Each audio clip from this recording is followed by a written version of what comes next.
Internet issue आती है तो एक बार आप बताइएगा हमसे।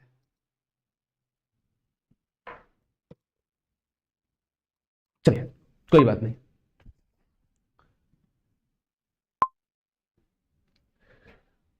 मणिपुर के साथ, बिहार के साथ, नागालैंड के साथ या मेघालय के साथ, किसके साथ अपनी सीमा साझा करता है? तो बांग्लादेश भारत की किसके साथ करता है ना?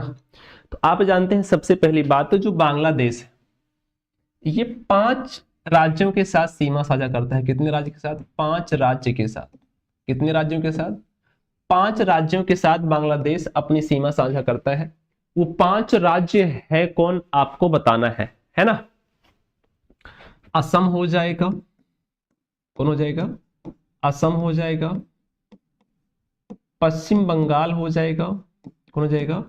असम हो जाएगा, आपका पश्चिम बंगाल हो जाएगा, आप कहेंगे सर जी त्रिपुरा हो जाएगा, आप कहेंगे सर जी मिजोरम हो जाएगा, कौन हो जाएगा? 5 के साथ करता है असम, पश्चिम बंगाल, मिजोरम, त्रिपुरा और एक बच जाएगा आपका कौन सा? मेघालय। इन 5 राज्यों के साथ बांग्लादेश अपनी सीमा साझा करता है। बांग्लादेश के साथ सबसे लंबी सीमा साझा करता है भारत। भारत जो है वो बांग्लादेश के साथ सबसे लंबी सीमा साझा करता है। तो किसके साथ करता है? तो फिलहाल आपने यहां पर देखा मेघालय, ऑप्शन नंबर डी उत्तर आप सबका आ रहा है, एकदम सही है। तो क्या होगा? असम हो जाएगा, पश्चिम बंगाल हो जाएगा, क्या हो जाएगा? असम हो जाएगा, पश्चिम बंगाल हो जाएगा, मेघालय, मिजोरम एवं त्रिपुरा के साथ सीमा साझा करेगा। आप सभी को याद रखना है। अगर हम इसके आगे की बात करें, अगर हम क्या करें, इसके आगे की हम चर्चा कर लें, तो आगे आओ, आपको एक बार मैं मैप दिखा दूं। क्या दिखा दूं? आप कहें तो मैं आपको एक बार मैप दिखा देता हूं। मैप में आप चीजों को बेहतरीन तरीके से समझ पाएंगे। क्या करेंगे? मैप में आप चीजों को थोड़ा बेहतरीन तरीके से समझ पाएंगे मैप में, है ना? आइए, ये हमारा मैप है। क्या है? ये हमारा मैप है और ये आपको दिख रहा है छोटू सा बांग्लादेश। क्या है? ये आपको दिखेगा बांग्लादेश। ठीक, दिखेगा तो बताना, थोड़ा सा बड़ा करना पड़ेगा, केवल बांग्लादेश ही दिखाऊंगा। देखो दिख रहा है ना सबको? यहां पर देखो आपका कौन है? ये बांग्लादेश का एरिया है। ये पूरा, ये कौन सा एरिया है? ये पूरा का पूरा ये वाला एरिया जो है ये किसका है? ये बांग्लादेश का एरिया है। किसका है?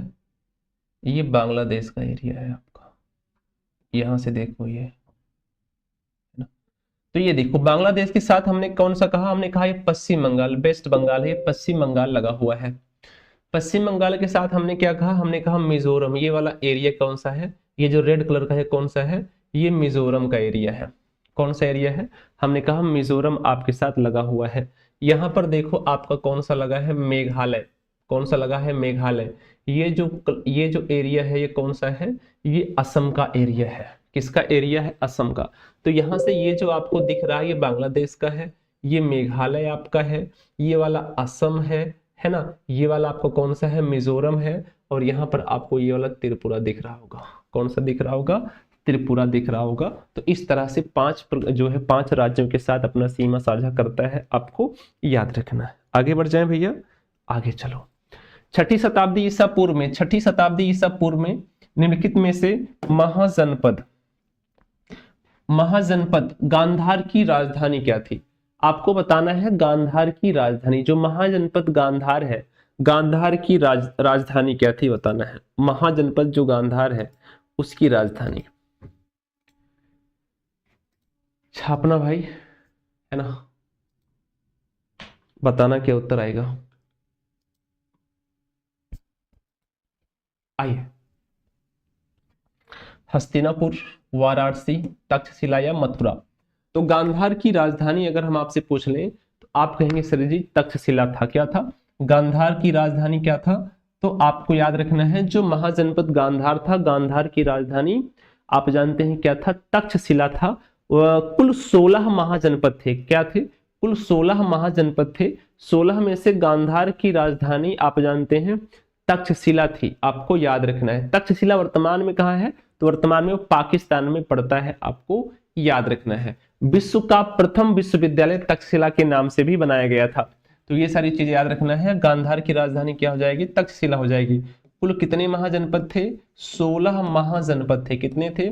16 महाजनपद थे। आपको इसका स्रोत एग्जाम में बहुत पूछता है आपसे, स्रोत पूछ लेता है।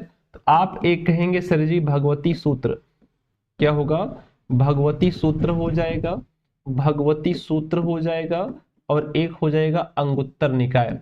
क्या हो जाएगा? एक हो जाएगा आपका अंगुत्तर निकाय। तो ये इसका क्या है? यहां पर इसका उल्लेख मिलता है, याद रखना। भारतीय संविधान ने कहां से संविधान में संशोधन की प्रक्रिया, सबसे पहली बात तो संविधान में संशोधन की जो प्रक्रिया है ये कहां से लिया गया? तो आप कहेंगे सर जी ये दक्षिण अफ्रीका से लिया गया। कहां से लिया गया? दक्षिण अफ्रीका से लिया गया। आपको याद रखना है संविधान संशोधन किस आर्टिकल में है? आर्टिकल 368 में। संविधान संशोधन कहां पर है? दक्षिण अफ्रीका से लिया गया। और आप जानते हैं कहां पर है ये? तो आप कहेंगे आर्टिकल 368 में आपका संविधान संशोधन लिखा गया है। इसके अलावा 368 में संविधान संशोधन लिखा गया है।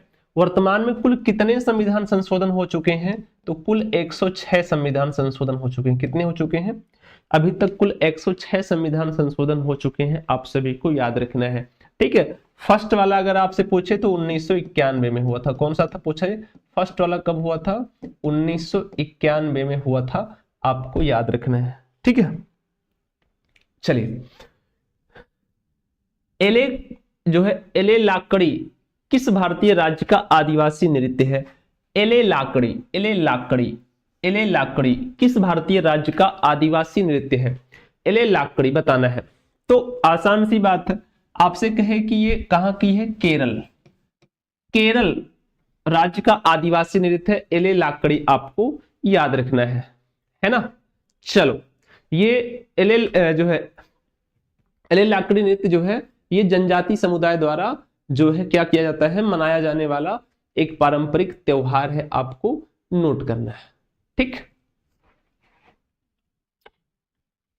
ओडिशा और आसपास के जिलों के मंदिरों की वास्तुकला में मंदिर के शीर्ष पर दिखाई देने वाली जैसी चकती को क्या कहा जाता है? उसे हम क्या कहते हैं जो दिखाई देता है ना? आमलक। यानी कि कभी भी उड़ीसा के आसपास के जिलों में जब आप जाएंगे, वहां के जो मंदिर हैं, वहां मंदिर के ऊपर शीर्ष पर वहां पर क्या दिखाई देगा? एक पत्थर जैसी चकती दिखाई देती है, जिसे क्या कहते हैं? आमलक कहते हैं। आपको याद रखना है। इसका अर्थ क्या होता है? खंडित, है ना। आमलक का अर्थ अगर आपसे पूछ ले कभी, तो आप कहेंगे सर जी इसका जो अर्थ होता है वो होता है खंडित। आमलक का अर्थ क्या होता है? आमलक का अर्थ भैया आप आराम से बता देंगे कि सर जी जो आमलक होता है, आमलक का अर्थ होता है खंडित। आप अगर उत्तर कर रहे हैं तो आप सभी का एकदम सही हो जाएगा। इसके ऊपर क्या होता है? कलश स्थापित कर दिया जाता है। हिंदू जो मंदिर है उनके शिखर पर यह स्थापित होता है। नुकेले प्रस्तर का डिस्क होता है ये।